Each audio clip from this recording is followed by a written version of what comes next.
అండి అందరూ బాగున్నారా? ఈసారి మాత్రం పెసరపప్పుతో కట్టు చూపిస్తున్నానండి.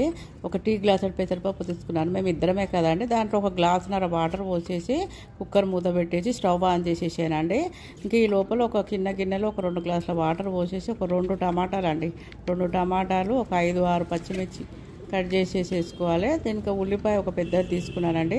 దీనికి చిన్న ఉల్లిపాయలు ఉంటే కూడా బాగుంటుందండి, కానీ నా దగ్గర లేవు. ఈ ఉల్లిపాయను పెద్ద ఉల్లిపాయను తీసుకొని చిన్నగా కొంచెం పెద్దగా కట్ చేసుకున్నానండి ముక్కలు. దీంట్లో ఇంకా అవన్నీ అందులో ఆ వాటర్లో వేసేసి ఇంకా స్టవ్ ఆన్ చేసి స్టవ్ మీద పెట్టేసేసేయాలండి. దాంట్లో కరివేపాకు, కొంచెం అల్లం వెల్లుల్లి పేస్టు, కొంచెం ధనియాల పిండి, ఇంకా కొంచెం మెంతి పిండి వేసేసుకొని మరగనివ్వాలండి. ఇంకా ఈ లోపల మనకు కుక్కర్లో పప్పు పెట్టాం కదా, అది కూడా మనకు ఉడికిపోద్ది. ఇది బాగుంటుందండి. చాలా చాలా చల్వ కూడా, పెసరపప్పు చాలా చల్వ కదా.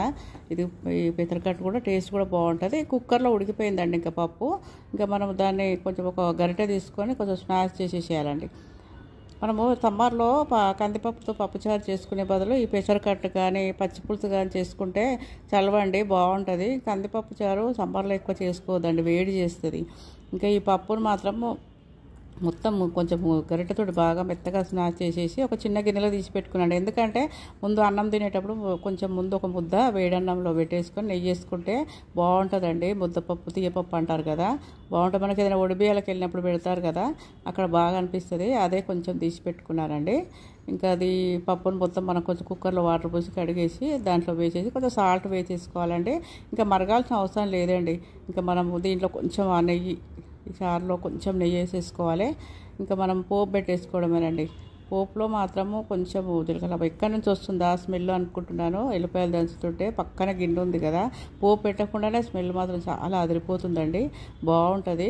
దీంట్లో మాత్రం జీలకర్ర కొంచెం ఎక్కువే పడుతుందండి, జీలకర్ర చాలా పడుతుంది. జీలకర్ర వేసేసుకొని ఆవాలు వేసేసుకొని ఇంకా ఎండుమిర్చి, కరివేపాకు పోపులో వేసేసుకోవాలండి.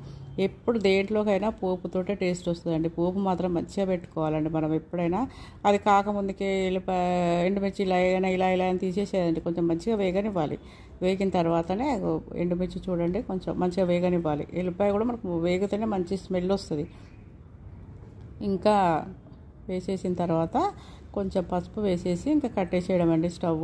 ఇంకా పోపు దీంట్లో పోసేసుకోవడమేనండి. ఇది చింతపండు లేకుండా, గమనించారా, చింతపండు లేకుండా నేను చారు చేస్తున్నానండి పెసరకట్టు.